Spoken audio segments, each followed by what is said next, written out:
So I've had my truck for almost exactly 4 years now. I went just over 4 years on February 28th. It's March 19th today. So just a little bit beyond that. We're just shy of 100,000 miles on it.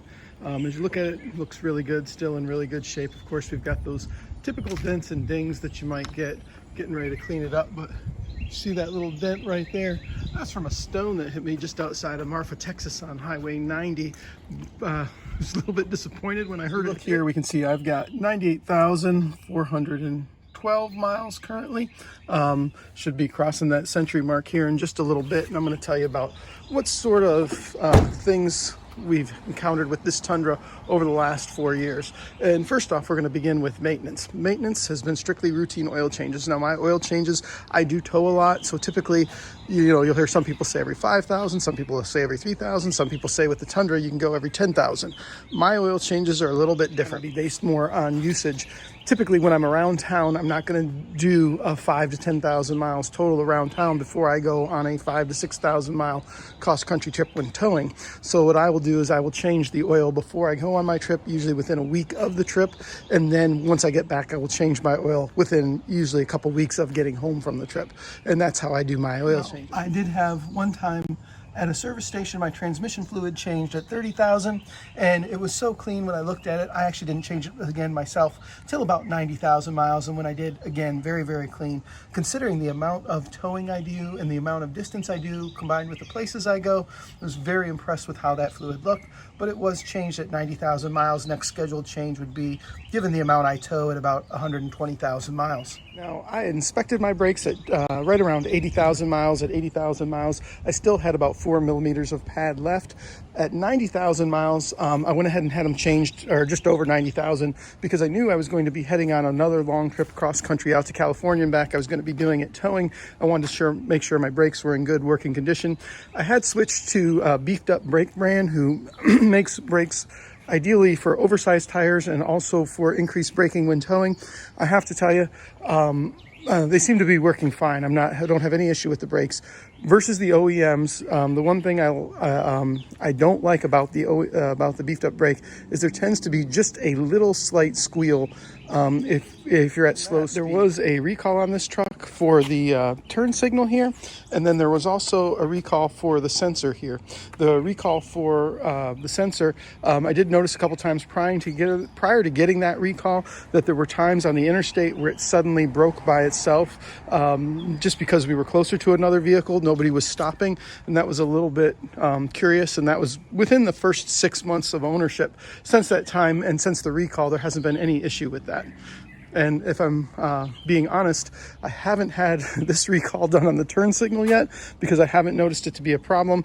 I should probably go ahead and have that done. It's just inconvenient for me. I do carry a very busy schedule. It's tough to make it into the dealership sometimes, but I will go ahead and get that done at some point. So on the maintenance side of things, that's the 100,000 miles.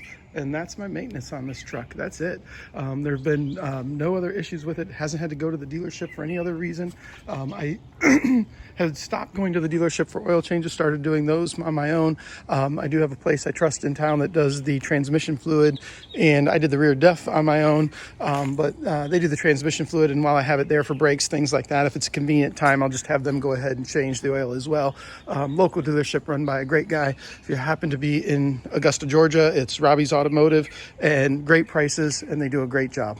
Talk about next is maybe some criticisms of this truck, and my first criticism would have been the Bridgestone Dueler tires that came with it. I now have Michelin Defenders on it. This is actually my second set. I just replaced them. I'll have to talk about that because I did have those last set of Michelin Defenders. I did a 30,000 mile review on them. I ended up changing them out at what ended up being almost exactly 66,000 miles. I'll review that for you and talk about how those tires did through all that time. But as you can imagine, if I replaced them with the same tire, they did very, very well. My second criticism of this truck at the time I purchased it would have been down here, is this truck did not come standard with the Trd Rear Sway Bar, the red bar that you see there. I had to add that aftermarket. And it does come standard, I think, on some of the sport versions of the truck. It does not come standard, or at least didn't on the second gen when it was being produced. On the off-road version, Legends or the TRD Pro because they have different suspension setups, and so you want a little more articulation. But with vehicles that are designed primarily to be on the street, I think that should come standard with them stock. Certainly with my stock suspension, it should have come standard. It keeps it planted, much less body roll around corners, and a lot more stability when you're towing. For my own personal use, my other criticism would have been the mirrors. There are different things I like about the mirrors, different things I don't. I do a lot of towing. I don't think this mirror is ideal size for towing, and so obviously there are tow mirrors you can get from Toyota. There are aftermarket tow mirrors that are out there, but what I found to be the best is just my own simple aftermarket fix. It's this little aftermarket snap-on mirror. Now this area right here, which is just normal mirror size, doesn't do a great job when you're traveling down the road. It just seems to vibrate. But I put this little convex mirror on here, which allows me to see down the side of my vehicle as well as the side of my RV when I'm towing. And as I can see down that side, and I can also see the lanes of traffic a little deeper, a little clearer. This is a whole lot better with this piece right here. It's my cheap little fix for not actually having tow mirrors, and I also like that I can take it on and off. It makes it easier for places I need to go and need to park when I don't need them, and also makes it easier for getting into my garage, which has a single bay door for getting into my garage over there. Interior, some of my issues would have been the excessive use of chrome, all the chrome that was around the cup holder here and around the gear shift that seemed to shine in my eyes. I got rid of that. Also as well around the vents here, I got the new vent covers that seem to help with that. And then just in general, the plastics here, if you can see, it's pretty easy to scuff some of these plastics and get scratches on them. It's very plasticky plastic. It's not soft touch material so much, and so I didn't love that. But the main thing in here was the stock head unit. I had switched out to this Alpine unit. I've done some videos on that, or at least one video on that specifically. I'll probably do some more talking about how I use it relative. So I've recently gotten back from a camping trip in Savannah, and I do need to clean my truck out a little bit. But as you can see here, here's the head unit. One of the things I said I really like this head unit. One of the things I really like about it, somebody asked me about this the other day, was the camera, is that I can push that button right there and I can turn my camera on at any point in time. And when I'm loading up my trailers, whether it be the boat, the Sea-Doos, the RV, it's really helpful because I can leave that on even when, and so now it's on no matter what gear I go into. I don't have to go into reverse and wait for it to show up. I can even see it while I'm in drive, which helps with positioning and relocating.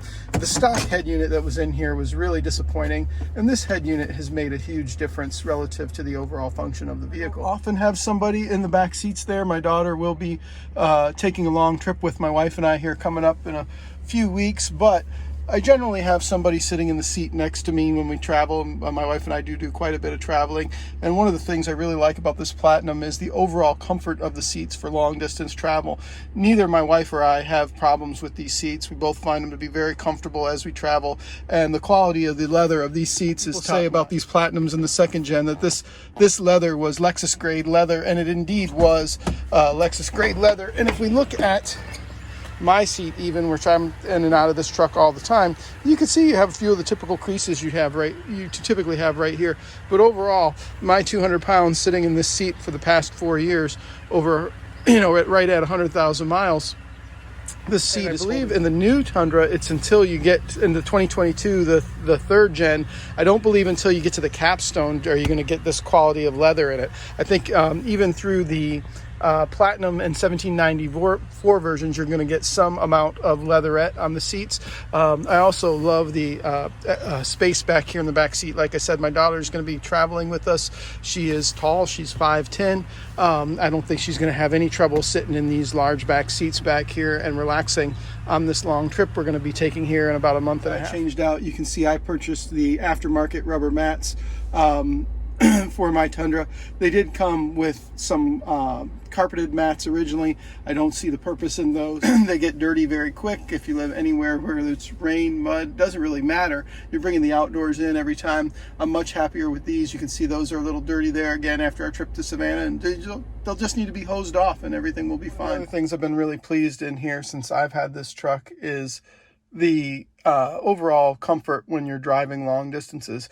I spend quite a bit of time, like I said, traveling very long days, sometimes 1,000 miles a day with a travel trailer. And this truck is very, very comfortable for me to do that in. And the comfortability of each of the seats, and we'll get a better review from my daughter on the back seats on the next trip, has been something that makes that a pleasure to do, and I really enjoy driving it. Other things I've really appreciated about this Tundra is the depth of the bed here. This is 22 inches from top to bottom. It's allowed me to throw this extra mat in here. It's also allowed me to have, with the cover up, my Predator generator in here as I travel. That's the maintenance I've done. Those are the issues I've had, and these are the things that I really like about this truck after 100,000 miles and a few small criticisms. And I would, at 100,000 miles, I've got, my new brakes, I've got my new transmission fluid, recent oil change. I would stack this truck up against that new 22 Tundra from this point forward. There it goes. I'm spotting you 100,000 miles. Let's see who has more issues. By the way, I haven't had any turbo wastegate issues yet. Well, feel free to hit like, feel free to subscribe, feel free to comment. Hope you enjoyed the video.